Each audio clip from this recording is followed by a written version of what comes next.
This is RTV6 News at 11, working for you. Now at 11, Muncie police are crediting the relationship students build with school resource officers every day as the reason why they were able to stop a dangerous situation. Good evening, I'm Amanda Starantino. And I'm Mark Mullins. An officer received a tip about a student with a gun, and police were able to resolve the situation in just minutes. RTV6's Nicole Griffin shows you police want this to serve as an example of what went right and how it ultimately saved lives. When I found out, I was actually terrified. Taylor Anthony is a senior at Muncie Central High School. She was in class looking out the window as this scene unfolded. A whole bunch of cops surrounded by a guy on the ground. Police say it was a 15-year-old student who left class. A school resource officer got a tip that he was coming back with a gun. The school resource officer was able to notify Muncie police officers out here on the street, and they made contact with that student here on the corner of Myrtle Avenue and Walnut Street. Within 3 minutes, they had him in custody. She called me and told me. That scared me. I'm really glad she's all right. I really am. I'm scared. I kept thinking back to all the shootings that have been happening, and I was like, oh, God, not my daughter. Police say they don't know yet what the students' intentions were. I don't have anything that I can release to you to say that there was going to be a school shooting today, but I think the fact that we know for sure it was a student and that he had a handgun is not a good sign. Police say this case is a perfect example of what went right, starting with someone who felt comfortable sharing a tip with a school resource officer. The big thing we try to get with them is to have, to get to know the students, to get comfortable with the students, so that something like this could be told to them. If you can go to someone you trust, you can tell them, and if they're on a higher up, they can help fix it better than you can. It's a message police hope parents share with all students. If you see something or hear something, report it because it potentially could save lives. Working for you in Muncie, Nicole Griffin, RTV6. And tonight, Muncie police say the student is being held at the Youth Detention Center. We're still waiting to hear the potential charges. Police say they believe this was an isolated incident and students are safe to return to class tomorrow. New at 11, RTV6 is working for you, shedding light on an Indianapolis road that drivers say is dangerous. I was just very happy to, for RTV6 to actually bring this issue forward. Bernice Anthony is one of many people concerned about the condition of Wilson Road between Lafayette and Eagle Creek Park on the west side. They describe the road as crumbling and say several drivers have gone off the road and crashed because of the problem. Here's the issue is that as you're coming up this road, there's all these drop-offs. We don't have the barriers that you see in some roads that allow so that you don't have cars falling off the road. Right. RTV6 reached out to the Department of Public Works. DPW says crews inspected the road after the issue was brought to the department's attention about 2 weeks ago. They determined an emergency closure was not necessary, but they are working on a plan to update the road to prevent future problems. For now, safety cones have been placed along the road. If you have a problem and need help getting answers, contact us at workingforyou@rtv6.com. Now to the forecast, and here's a live look outside from our tower cam in downtown Indianapolis. It is dry now, but Kevin is tracking a chance of storms tomorrow. Kevin. And we've got some time before those arrive. More on that in a second. It's comfortable. The humidity was down today. We're at 74 in Indy. Bloomington leading the way into the 60s. There's your line of thunderstorms well to the north. A cold front will push the chance for thunderstorms into central Indiana, primarily during the afternoon hours tomorrow, and it may be late afternoon into tomorrow evening. Not an issue as you wake up in the morning. It will be dry and comfortable. Temperatures mid to 60s. One change from today. Humidity will climb during the day tomorrow. Temperature will be just as warm. 84 at noon.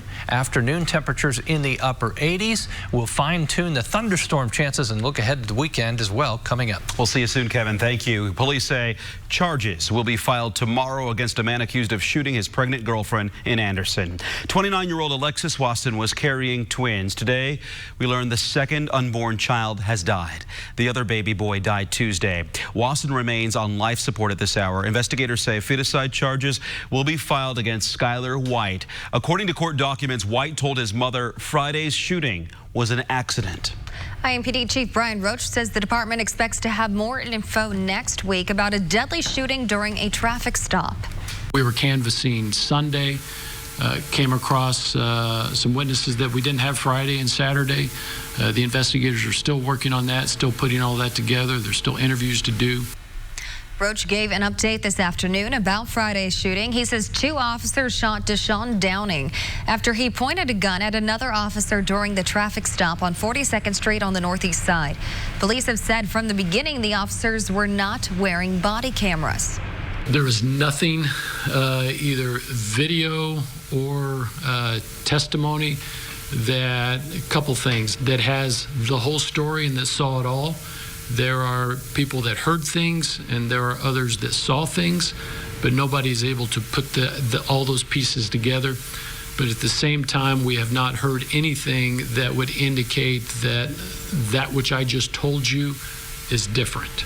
For a more detailed breakdown of what police say happened and to watch Chief Roach's full statement, go to the RTV6 app and click on this story. President Trump and the First Lady are headed back to Washington after visiting El Paso, Texas and Dayton, Ohio today. The 2 cities are still grieving the mass shootings that killed at least 31 people.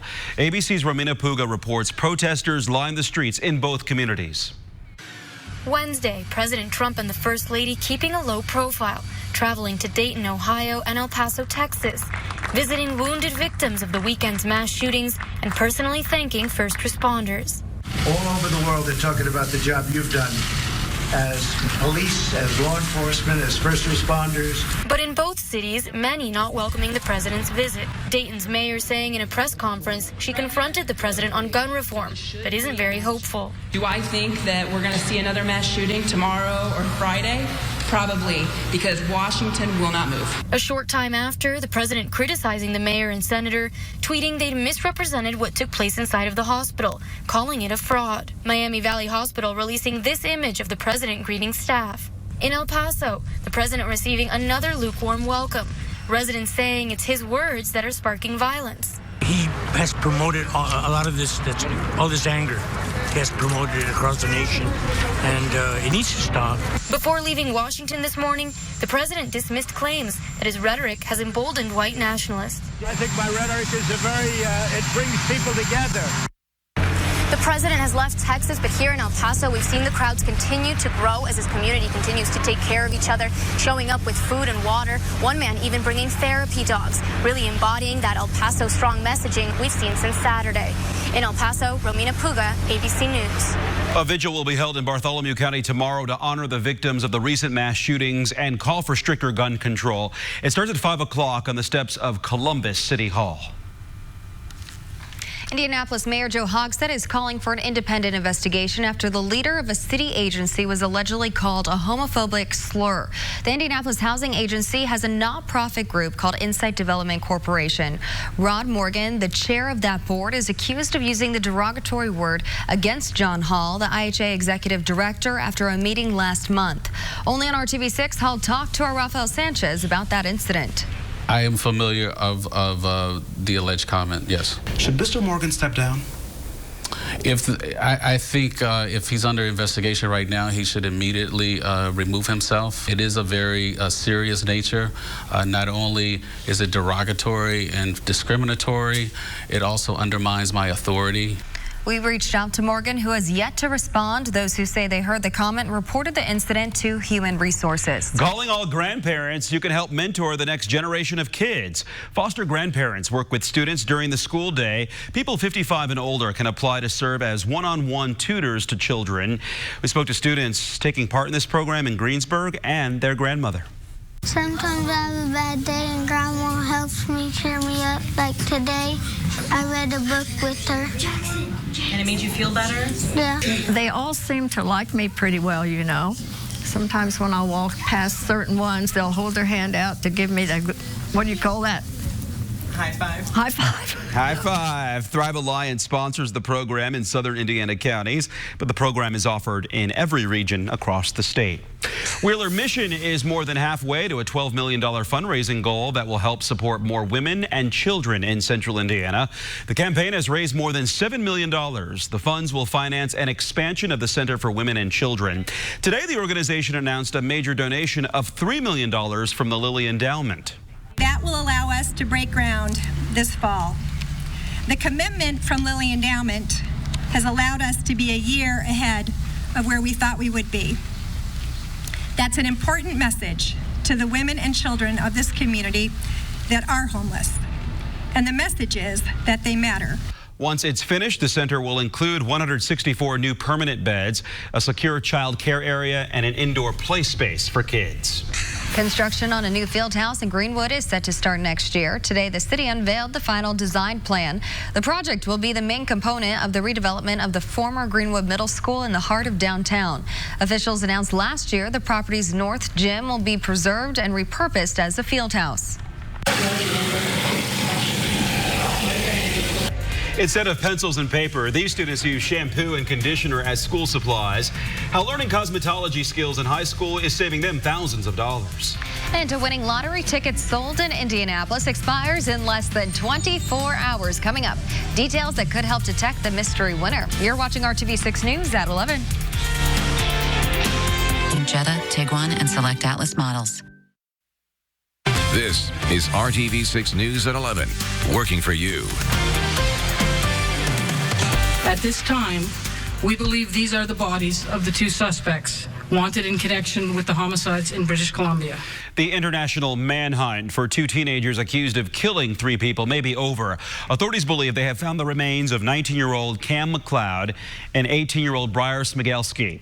The search for the teens started after an American woman and her boyfriend were found dead on a remote highway on July 15th.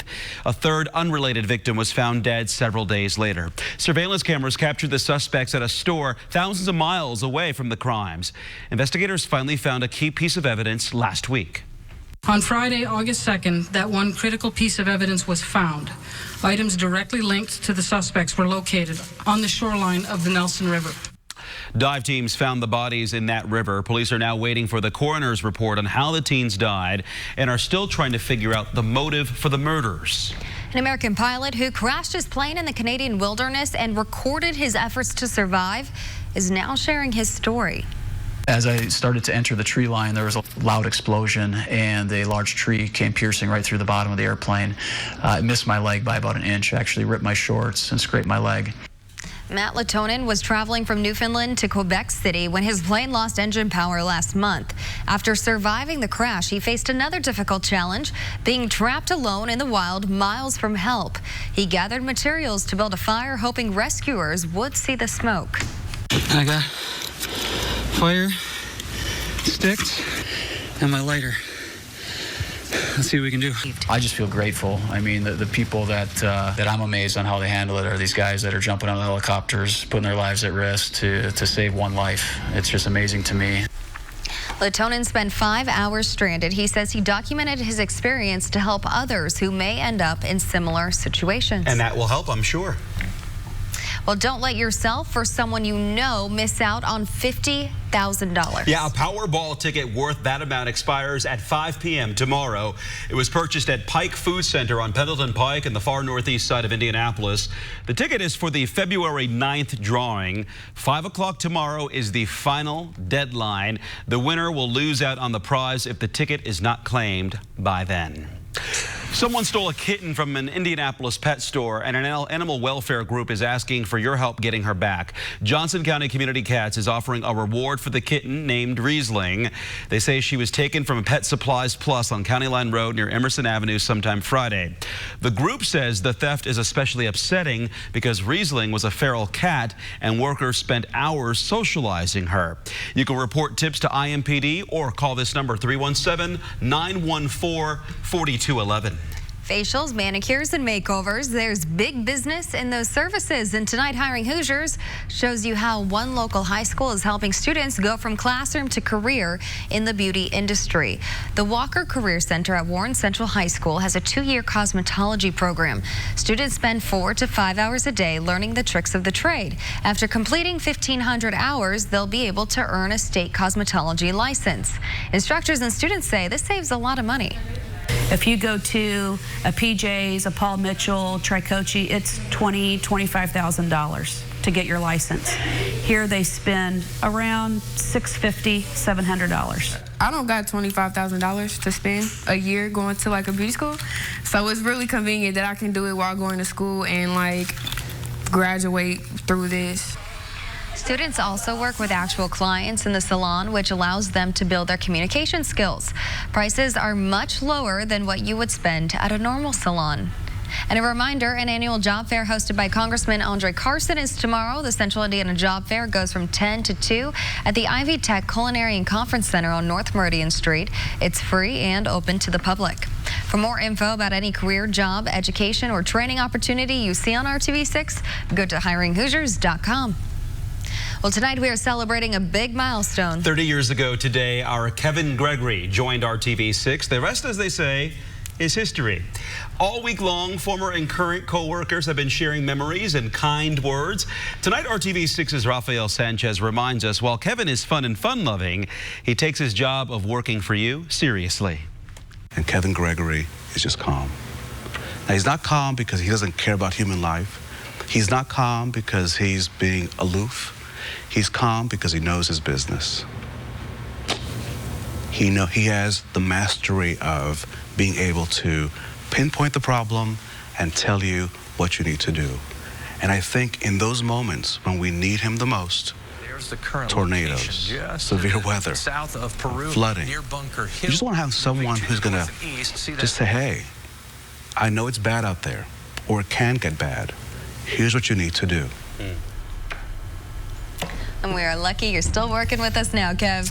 It's been a great, recognition here today of the milestone. I'm proud of it and ready to move on to year 31. Yeah, we're moving next day, right? You've got it, yeah. Just like the weather's always changing. We're 30 in one day And we were now. talking about it seems like an awful long time, 30 years. And in my world, everything's a 7-day forecast. That's a lot of 7-day forecasts. Right, stitched together. Yeah, you got it. All right, chance for thunderstorms tomorrow. Now, I don't want to pick your hopes up too much. I do think we'll have thunderstorms. I don't think the coverage will be that impressive. Some of us will be left out. And then we head into another dry stretch, more than likely through Monday. The chances of rain early next week are low. They'll come back up on Tuesday. We'll keep our eye on the intensity of any potential thunderstorms tomorrow afternoon into the evening hours. Damaging wind would be the main threat from any of the stronger storms. This is the slight risk from Muncie back to Indianapolis and Greencastle and then down to Seymour, Greensburg, and Richmond, all included in that. Temperatures tomorrow, they'll be just as warm as today. The difference from today, the humidity comes back up. Today was quite dry. The air lacked much in the way of humidity. That'll be a building block for thunderstorms tomorrow. And then on Friday, back in the lower 80s. The wind that starts in the southwest during the day will eventually switch to the west and then northwest by tomorrow night. That's the impact of the cold front. That will also be the spark for thunderstorms late in the day into tomorrow night. Once the front goes through, that cooler air will continue to pour into the state. By noon tomorrow, about 83 degrees. More sunshine in the morning, more clouds developing in the afternoon. Temperatures push above the average into the upper 80s, and that increasing chance for thunderstorms first to the north, then into central portions of the state as we go through the afternoon hours. Thursday, 1 o'clock, not much happening. Just a few thunderstorms at 4, a few more by 7. But you see what I'm talking about here, at least with this model run, not painting a wide swath of thunderstorms for the afternoon. Temperatures mid-80s just about everywhere with more humidity. Then we reverse course. That northwest wind on Friday, sunshine, temperatures will be cooler at 84 and the humidity will be lower as well. Should be a great day at the State Fair. Temperatures as we go into the weekend will just gradually increase. Still a beautiful day Saturday, 85. Sunday up to 87. Slight chance of thunderstorms. As you look at Tuesday of next week, that will be the next best opportunity for thunderstorms. We'll follow Tuesday's opportunity up with some more chances on a Wednesday. Notice no 90-degree heat in there and temperatures generally in the 60s for lows. We've had 14 days of 90-degree temperatures or warmer. That's about average for this time of the year, and we're close on a few occasions, but we don't have the 15th in the forecast yet. All right, it's still early August. All right. That's 1,560 weeks by my count for your 30 years. Nice. Wow. All those 7-day forecasts. Right? Yeah. We'll see. Yeah, we'll calculate. Yeah, see where it goes from there. Kevin's a tennis player, so it just so happens our 30th anniversary for sports. Look at this. We found some tennis on this date in 1989. We'll tell you about. Yeah, Kevin might know. We'll give you his story coming up next. At Zaxby's. All right, some of the Colts looking good for their first preseason road trip. Casual, comfortable. Quentin Nelson's mustache is fantastic. Colts are at Buffalo tomorrow night. They're back in Westfield for training camp to continue on Saturday.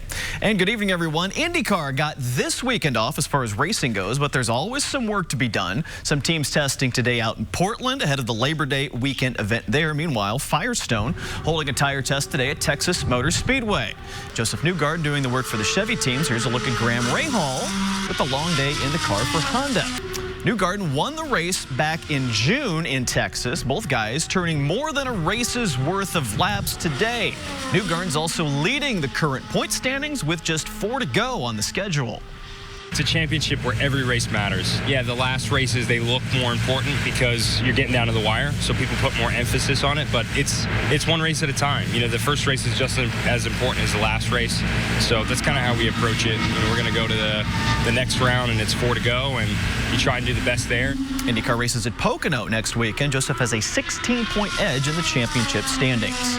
Well, we're talking about Kevin's 30 years at RTV6 tonight. It seemed natural we dig into the sports archives for this day in 1989. As luck would have it, we found some tennis. One player with local ties getting ready for the Indy Tennis Championship, and Scott Hoke has a flashback edition of tonight's Sports Extra Spotlight.